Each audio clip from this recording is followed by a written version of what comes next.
Good evening, everyone. Joining this conversation from all over the world. Greetings from Kasese. I have a full panel of three amazing gentlemen. One did 21, the other did 10, and the other did 42. You're welcome to this conversation. I will allow them to introduce themselves before we go far. I'll start the gentleman on my right. Thank you, Sami. It's exciting to be here. Gerald Karuhanga. I represent the people of Ntungamo Municipality in Parliament. And today I did run indeed for the first time in a marathon. And I'm excited that alongside this marathon, we're also engaging Ugandans and the people out there, even beyond Uganda, in very impactful conversations. So, salutations to CAS, salutations to MCR. And the 21, I represent the people of Uganda on this podcast. And we have a policy expert, internally sourced. Please. Please disregard that description. My name is Mukhone. Yes. I manage programs at the Konrad-Adenauer-Stiftung, Uganda and South.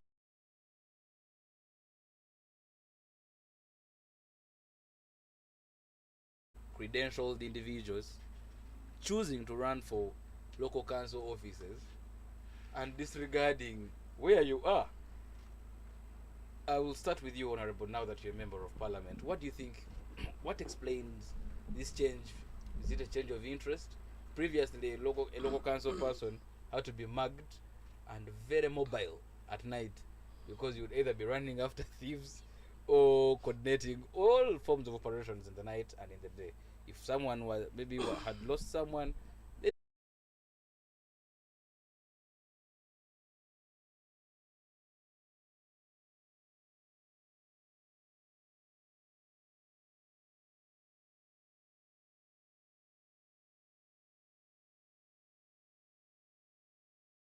And so, I think what is critical now is how do we tap into it so that we encourage more of young people to participate in leadership even at other levels. Because it's exciting for me. I mean, had for the first time. This is my 11th year in Parliament, but for the first time, I had to go to my constituency over these village elections because they became such a huge thing. So I had to be there. Even when my village chairman was unopposed, I still had to go and see that my constituency all was good.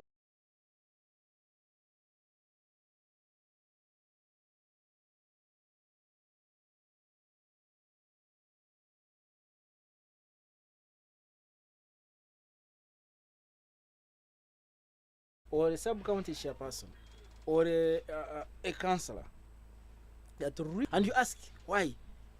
In some cases, you don't even need to ask. So and so has been very vocal on particular issues. yes. So for me, what we need to do actually is strengthen our local governments, but also encourage as many people as possible participate in leadership, because ultimately, leaders make decisions that really impact almost everyone in the community.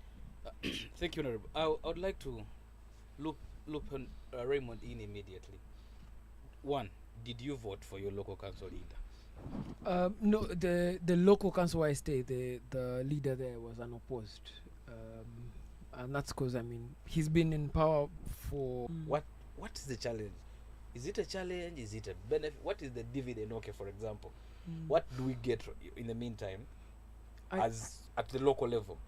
I'd be very, very careful to say that the representation at local council level is changing. Maybe now it's more pronounced in the media. So the history that brings Uganda to LC1s is that Uganda at independence used to have district councils. So the district chief was in charge of all the councils in the area. We first transitioned and then had a military dictatorship of Idi Amin, which overthrew all of that composition of government. Now, in the LC1 does that constitution. If I need, if anything happened to my property in the sense that someone robbed me or something, the LC1 has to come and adjudicate that matter. When you talk about basic level citizenship, you want a national ID. The LC one has to give you a recommendation letter. So it's a very powerful office. For a long time, Uganda has, or the body politic of Uganda has been that the person that occupies that position should be a fairly serious individual. I would say, though, that many of the people who held that position were uneducated but very influential people in the community. They were either people who had the most land in the community. Number one. Number two, you're keen on the property value going up. Convinced to an extent. Why is it that the very informed people at LOC1 Yes. make a very good decision, and then when it just goes a little bit higher, with all this amount of information at MP level, it becomes an issue. The appreciation of this skill, the appreciation of this knowledge, out of the blue, you want a Raymond who's going to, for example, discuss in Parliament in English, Yes. to speak, to be much more fluent in his local language than in English. Yet you know, for crying out loud, that the discussions in Uganda at national level are made in English.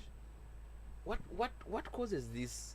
This could be an interest breakdown. Yeah. On one side, you want a very good LOC1 who has no linkage with the others. Yet on the other side, you do not appreciate at all that a very good MP is also as important as the LOC1. Then I will bring in Ben to also address this issue. So for starters, this says something. Yes. That people realize that where we can manage our affairs as an area, let's find a good leader. Because you see, a constituency is several villages. Yes. Now, so what we read now is that within our communities, we as a country, people care about getting actually a good leader. Yes. If they can manage to have a good leader, if they can manage the process to ensure that it's transparent and it's they care that, you know, let's have a good leader. Now, when it comes to at a parliamentary or presidential level, one, the geographical, of course, area is much bigger. Now, people realize, okay, I want to have a good leader, and even us as a village would have to have a good leader. But then we don't determine this by ourselves, just us. And so what's going to happen? People largely rely or basically follow what has been over time. You see, over time, what has been like so prevalent. So if, for instance, somebody came and organized concerts and he gave out a lot of alcohol, and that's what has actually been really exciting everyone. So somehow they end up following that very because again there is an illusion. The point I'm trying to make, there is an illusion, and it is sad. I don't know whether it has been deliberately planted in our people's minds that as an individual or as a small community, there is how far you can go. That's why you hear terms like call from above. There is that spirit in our country where people think that you know, you can only go so far. The Gamba no yes, those kind of aspects. So that actually, I think it is something we need to address.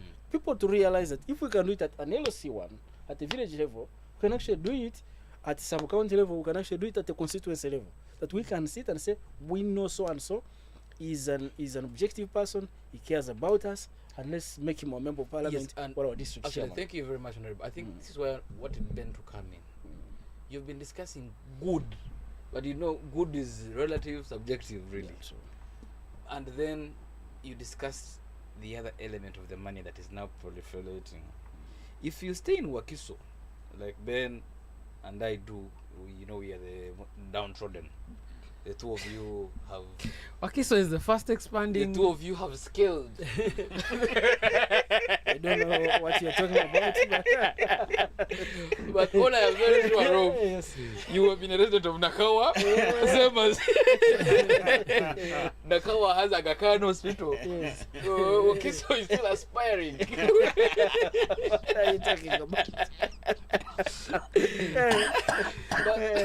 but Your office is in Kololo, so that's why you spend most of your time. Yeah. The office is called, but they sleep. It's 50 kilometers away. And yes, You know, Honorable. when our country is better organized, Yes. as you see in Europe or elsewhere, Yes. the rich actually are the ones who stay a little away of out of the city. So you may be in the future ready. Stop consoling us. There is no better understatement to explain how to reach than he has. Yeah. But anyway, I go through a forest myself to reach my home. yes, and then and this brings me to a new reality. I saw drive-throughs in our communities, vans, speakers, people vying to be LOC1 leaders on party lines, for example. And this is not to dismiss the importance. Again, we have political foundation. We have an opinion that we encourage Ugandans to belong to a political party.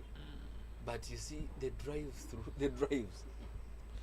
The expenses. the expenses, because it then asks a question: what is in there for Mr. Bernard Mukhone to hire a van, mount speakers, Have a convoy of have a of convoy, 30 vehicles. 30 vehicles, you're driving through maybe in an estate of about 30 homes? Because one will then immediately think or ask the question, what is there for this person? And yet Gerald was mentioning objective, a good leader, but a good leader driving through 30 homes with speakers and everything. Is it then the intention to serve, or then again we miss the point? And to drive it back to Raymond's point on land ownership, are we being too lenient to some standards of what an LOC1 should do?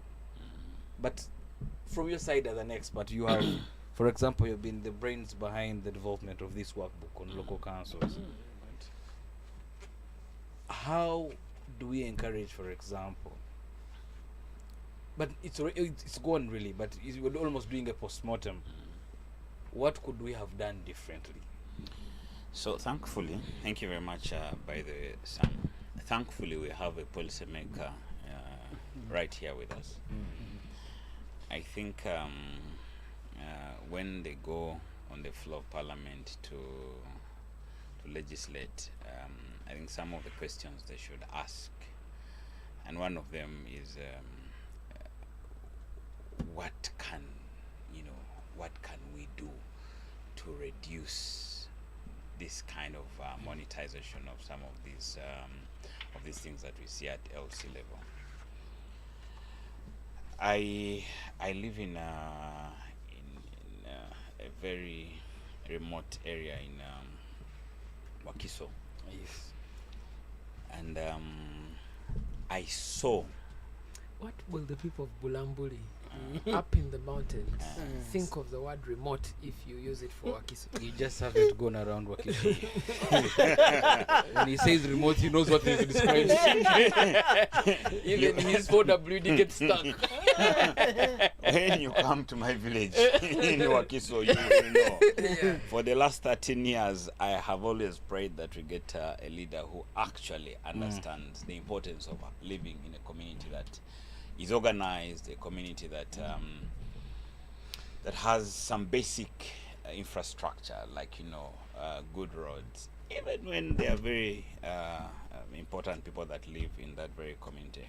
For us, for example, when it rains very heavily, you have to call office and tell them you're not coming, or you'll come in after about 3-4 hours when the road has been cleared. Yes. Anyway, for me, I imagine that choosing a leader at LC level should not be a very difficult thing, because you're choosing somebody within the community, and I think it should be made as simple as possible. to be able to say, okay, who amongst us can be able to Maybe to define simple. Eh. You already lined behind the candidate. eh, So isn't that simple enough? I don't know if that is simple enough, because the process, for example, of getting people onto that book, the voter register, apparently some of the leaders who were involved got some people who were not, who they hoped would not be vote them off the voter Register. register. Oh dear. And then that denied them the opportunity to be able to disenfranchise them. to get leaders that they want.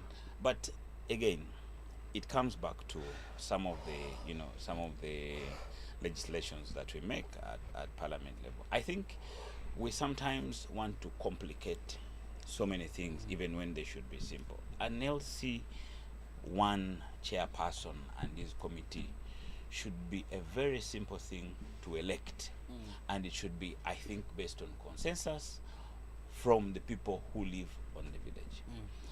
I have a very practical example. Recently, I have some property somewhere not far from Wakiso. Recently, I wanted to just see if this property actually legitimately belongs to me. So I began, bringing some materials here and there.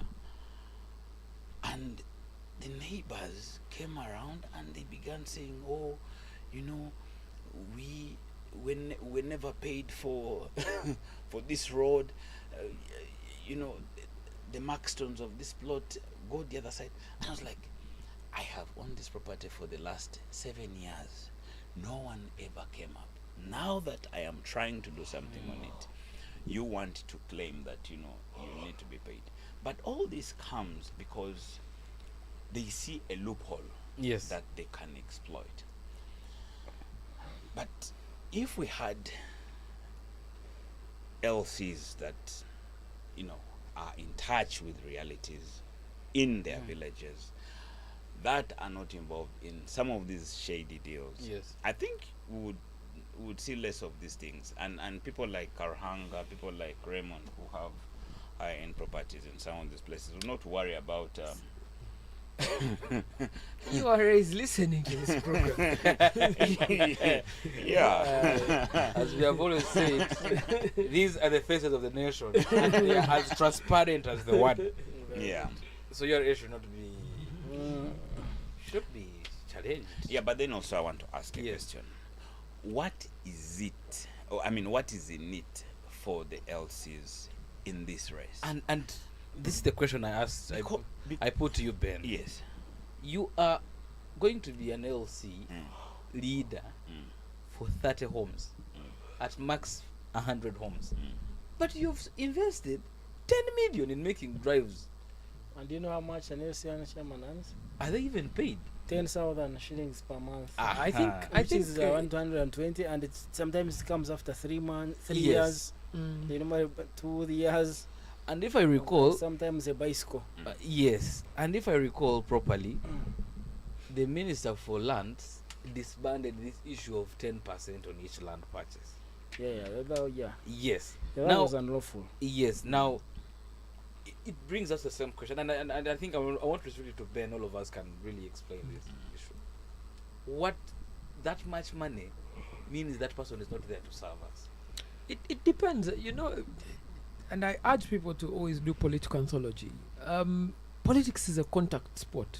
Gerald here will tell you, without $1 billion shillings, don't even start thinking about the MP seat. He will speak What- to us how much. What are you going to be Send doing? you his way. So yes, the thing is, as a contact sport, out of goodwill and morality, we might say, you shouldn't be using this amount of resources. But politics as a contact sport means, if I see my LC1 able to marshal 30 million shillings on the cuff and deploy it in a campaign, I might be willing to trust him higher. Even when government will outlaw, for example, I can enter an agreement with Ben to buy his property. The moment I start the agreement and say I want to buy your property, we will have to have the LC1 witness the handover Yes. of that property and sign on the deed before it goes to the land commission. Before those things can happen, it's a contact spot. The LC1 can say, I'm not going to sign this thing. And there are very few legal remedies available for you, or Force even them to sign. in the grand scheme of things, the property might be 250 million, you're asking for 100,000 shillings. In the grand scheme of calculations, because politics is a contact sport, someone will make a rational decision and say, I'll give you your money and get it out of the way. So some of these LCs you're seeing running huge campaigns, some of that money is coming from their own constituents who say, in this community, I already have a land war with Ben. I would rather that the LC representing us remain someone that I know. Because if the LC that representing us becomes someone that Ben knows, then our land matter will escalate further. So don't discount the contact nature of politics. Yes, in- but in you see, understanding it. Raymond, I think my issue is on then how does he recover that 30 million? Exactly. And that's my question, because one, we are trying to simplify the aspect of whatever investment, there has to be a return. If you've invested, that's nearly $10,000. If you invested $10,000, that money must be returned. There is no Holy Spirit for. I'm sorry, I'm a Catholic and I'm referring to it. There's no Holy Spirit that will have landed on my head, and I say I've given to the people, for example, of my village in Kasese called Umoja. And Honorable raised something here. There are people, and the demarcation of these villages is very important. I stay in Umoja, but I vote in the neighboring village because maybe I might have, and what he said, I might have been pushed out of the register of my village where my decision is most needed and sent to the. I remember our villages are separated by roads. Like you talk to Kuli. Because I come from I am in a Bakonzo community, which is Kasese, but I'm a predominantly Utoro community, where I come from at home. And they say, we sent you across.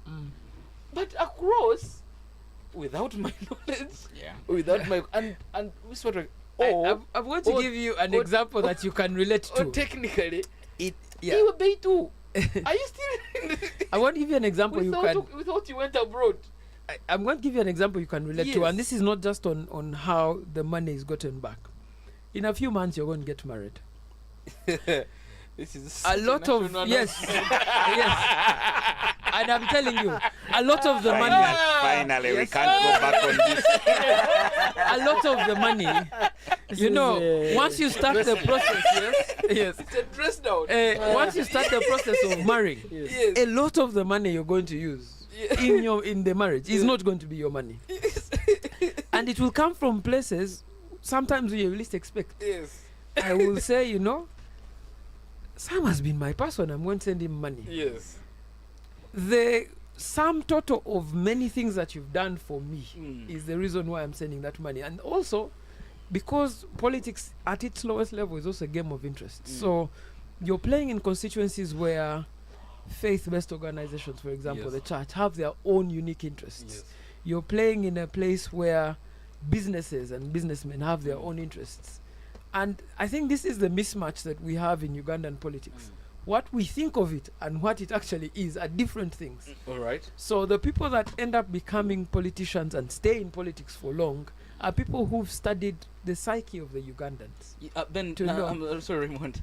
Ben seems to have a divergent A view. psyche of Ugandans. Yes. Yeah, because I can genuinely say, you know what, I can go and speak good English in Fort Portal there. But the good English speakers in Fort Portal, we are probably about 25,000. Mm-hmm. There are people in Fort Portal now who can raise for me 25,000 people Mm-hmm. and say, you have to give us this money, we are going to buy alcohol. Now, the unique interest at that moment is to buy alcohol, to get the vote of those 25,000 people. Yes. The idea of the politics I want is to speak to people who I'm not buying for alcohol. But we have not yet reached that level. And because we're a maturing country, and another example I can give you, Yes. and we spoke about it during elections. When you leave your house to go and vote, someone was asking me, how come, you know, people in the rural constituencies end up producing these kinds of politicians. You leave your house to vote. Maybe you and your wife, you're just 2 votes. But you have a maid who's 1 vote. You have maybe someone who Shamba comes boy. and cleans around. That's another vote. You have a shamba. So in your own house, you cannot produce the candidate for your constituency. Yeah. Because politics is just a game of numbers. Yes. So because it's a game of numbers, people look for their keen, unique interests. Someone will say, me, what I want from Gerald Karuhanga in the next 5 years is for him to buy for me alcohol today. Because I'm not going to see him after he gets into parliament. So Yes. he's giving them reparations Yes. immediately. So don't. It's also it's a game of interests that, and the reason I'm saying is to answer your question, Yes. that the LCs may not necessarily be getting back that money, Yes. but somewhere down the road, someone who gave you 5 million will call and say, I have a land matter with Ben. Yes. I need your support on that. And it may not, money may not even exchange hands, it's just be the goodwill. So, Honorable, there is a government program called PDM, and the LC is a very important player. And the foundation is set, really. We know these realities now. How this is disturbing you? It's a little too much. It's a little too much. I hope the production. Please reduce the AC.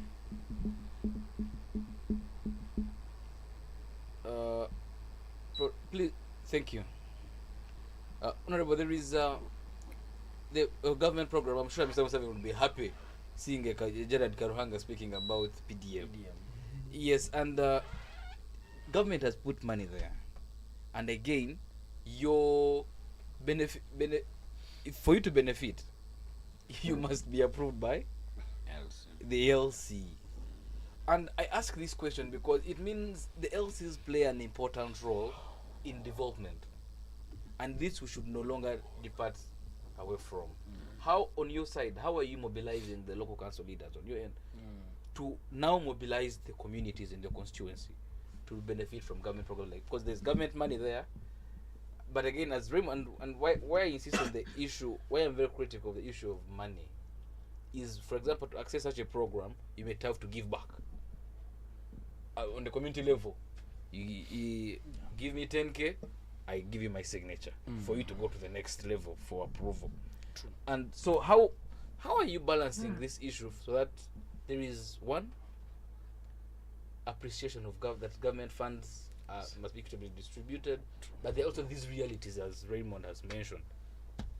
Yeah. No.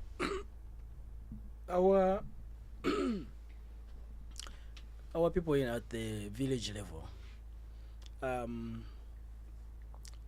believe that the government has to do something for them to actually be uplifted. Yes. And one of the ways certainly is the very many government programs that we see. Yes. So PDM being one of them, and it's true, yes, the chairman plays a role. I think we could use the avenues of these committees, the village committees, to persuade, to impress it upon people in our different villages, to demand that indeed the government supports them in different programs, or maybe even to use them as the avenues to to know more about government programs but also benefit from them. That said, still this village committee, if there's anything that really worries me, is to see that at that level you even see very evident corruption. So when I was campaigning, you'd go to a small, because my area is not too big, so we'd have like a small village rallies. And what people are asking, they're asking you those questions. So how do we deal with people who took our money? How your money? Said yes, PDM. They would give you sign for 1 million, they give you 700,000. But then it's a loan, so I'm going to pay back 1 million. with interest. So you would hear it several in different places. And in my head I was like, you mean corruption has gone this far? Like it is now at the very, very village level. Yes. So for me, what I think and the engagement or the conversation would have in at such meetings or rallies would be, look, one of the best ways of dealing with a scourge like corruption is to be as loud as you can. You see, traditionally, if a thief was caught in a market, the whole market would make a lot of alarm. And everyone would run and circle. Yes. Yeah, and circle the thief. Yes. And then he would get his or her punishment accordingly. Yeah. So I think we need to really empower these Yes. LOCs. Let's train them. Let's expose them to how they get to know about government programs. A case in point is the national budget. Every quarter, government raises money. They use it to publicize in one or two of the majors, the print media. I think it is something even Parliament we can push government to do and create even a small budget for it to ensure that every district has a particular mandate to make sure that every village council member, there are 10 of them, for every quarter of the money that is released in that district, they get those 2-3 pages of how much money has come in that given district. And so once they know about that, because then they will realize that, hey, you mean the other bridge which they didn't complete, now money has come. So we need our bridge done. So we must do everything possible to empower them in terms of being firm, to demand for more accountability, but also to appreciate the avenues, how to get to know about government programs and how to get people to be more accounting. So the aspect, I mean, the wonderful works that Konrad-Adenauer-Stiftung is doing in training and engaging the local leaders is one of the best avenues to ensure that people benefit or there is impact that people get from government programs because they appreciate on how it should be done, on what exactly is theirs. So we need to do this more and more engagements, get people more informed, because I mean an informed citizen is a powerful citizen. So he's never going to ask about their water when he doesn't know that actually money in the first place was even budgeted. So there is a Ministry of Local Government circular that attempts to address what the challenge that you have raised on the information, and the minister, with his good intention, instructs that every budget must be displayed on the district notice board, and each release must also be displayed. But you see, Kasese has, for example, about 400,000 voters. That means we have nearly about 800,000 people. All of us can't go to the district notice board. Not even all the LC one chairperson. Yes, and to me that is the whole. There is this whole bit about digitization. That what then becomes, Raymond, and this brings me to you. What becomes the role of the media today to help local council leaders serve their communities better? That's very difficult. So in the media you have what you'd call the large frame media, but the most important media then is the community media. Yes. So you have community radios, you have the Bizindalo, which are also like radios. They're not licensed, but they display information. Yeah. And then you have word of mouth, the meetings, which also act as a form of media because people are speaking to each other. on the large frame itself, I don't think that the traditional media, as it is today, can do anything for government, because it would require a lot of money, first of all, to be pumped in. And even if you pumped in that money, I don't think it would be a sustainable model, because if we put there things to do with Umoja Village, for example, how many people are going to read the newspaper about Umoja Village? If you are running adverts on a TV, you have maybe 65,000 LCs. How are you going to run 65,000 LCs information there? Yes. So the better thing would then to be to use the government system itself. Government of Uganda employs a communicator in every district, and that communicator can break down that information at the local level and deliver it. Yes. But maybe just to add, I just wanted to find out: must everything involve money? And actually, that was my question. Must we always pay? When does... I know I'm a journalist, of course. I have practiced. I know the media is struggling.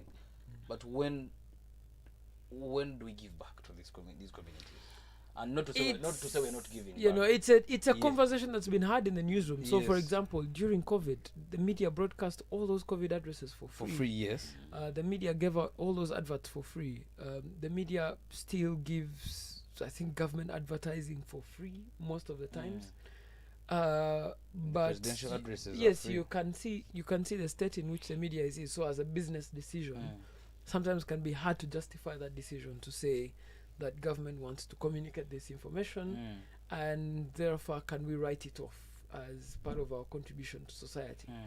It can be a very difficult conversation to have. Maybe just yes, Ben. Before we move from there. So just like... But CAS can pay for the advert. No. That's how CAS can come in partners with our material, like as I'm saying, development partners can and pay. share with your local community if we are invited. the way at some point I had the president complain about the bad state of roads in the districts and in the local councils, and then after some time they gave, I think, each district some grading equipment, I think grader, caterpillar, and so on and so forth. Of course, we also know that many of these districts have been claiming that these equipments are broken. Sometimes they say that not because they're broken, but because they want you to push something in to pay for them. Anyway, for conversations, for example, to happen in a community, I don't think we need to have money or even a lot of money involved, because, for example, if there are issues, first of all, to talk about, then it should be in the interest of the community to say, guys, can we sit and address this thing? Maybe there's a security issue to discuss. Yes, because maybe there's a road issue to discuss. Maybe there's a water issue to discuss. Raymond, there's a community in Sasa that is raising, I think, about 1 billion shillings. Yeah. They want to tarmac their community road. Yeah. They have said, you see, we know government must do this, but we will not wait for government. The law doesn't allow it. They're about to find out very shortly why they can't tarmac their own But road. most communities are now doing Well, it. we have worked on our roads. Otherwise, then there is a Government part will there is a part yes. of that road which floods whenever it rains, and sometimes when I pass there in the morning, I find children going to school struggling. Sometimes children will be able. So should we? Until when should we wait for government to work on this road? And in fact, I would like to invite Honorable Balam Bargahari to come and visit your constituency. That constituency in Ntungamo there, because it's so bad. The road is so terrible for the last so many years. Anyway, if those conversations are had in community because the community needs them, then if there's any logistics required, for example, someone will say, I will provide water for the people who come to meet. Yes. We can meet at the Gombolola, or we can meet at the Elsie's residence or at my residence. We can put mats down, or we can get within your means. Within our means, without having to spend money. And if we need a leader from that community, these leaders are on payroll, government payroll. So then they need to come and address some of these issues without government having to incur any other extra costs. So it's possible for communities to mobilize themselves to do good things within their communities without having to require extra budget from government. Thank you very much, Ben. And finally, Raymond. I mean, this is an interesting conversation. I tend to look at Uganda as it is. You know, you have to compel people to clean their homes. You have to compel people to respect traffic orders. You have to compel people to do basic things. And it might take some time to awaken citizen agency. And maybe this is what these younger, junior, newer LC ones might do to awaken citizen agency. I'm sure what Solomon has done in Bamtakud is going to force villagers around him. People around him will say, but how come Solomon has brought this for his community and you have not brought? And then we can have genuine citizen agency in the affairs of government. But the LC is the most important government utility office. If you don't think about it much, but the most used gadget you have right now on you is your mobile phone. You cannot use a SIM card without the presence of an LC. Yes. You can't get a national ID to qualify for any government service without an ID. An LC. You can't get a passport without an LC. So that is a very important government utility office. And because it's an important government utility office, it must do the work of administration and less the work of the politics. Yeah. So I would say that those are my parting shots. Thank you very much, Raymond, Honorable Gerald Karuhanga, and Mr. Bernard Mukhone, for joining us for this very much needed conversation and very important conversation on what local council one leaders can do to better their communities. Until next time, I remain Samuel Muhindo, your host. I wish you a very good evening and greetings from Kasese. And just to clarify, while Raymond made an allegation that a lot of the money that is going to make Sam's wedding is going to be contributions from people, I can speak for Sam. Yes. For the longest time, he has saved his money. And we are ready. It will not stop. It will stop your friends from giving. So all the money that friends will give will be a donation, and we'll probably put it into business. So gentlemen, allow me to end this conversation here. Have a great evening. Bye for now. Thank you very much. Thank you, Sam. Thank you, please.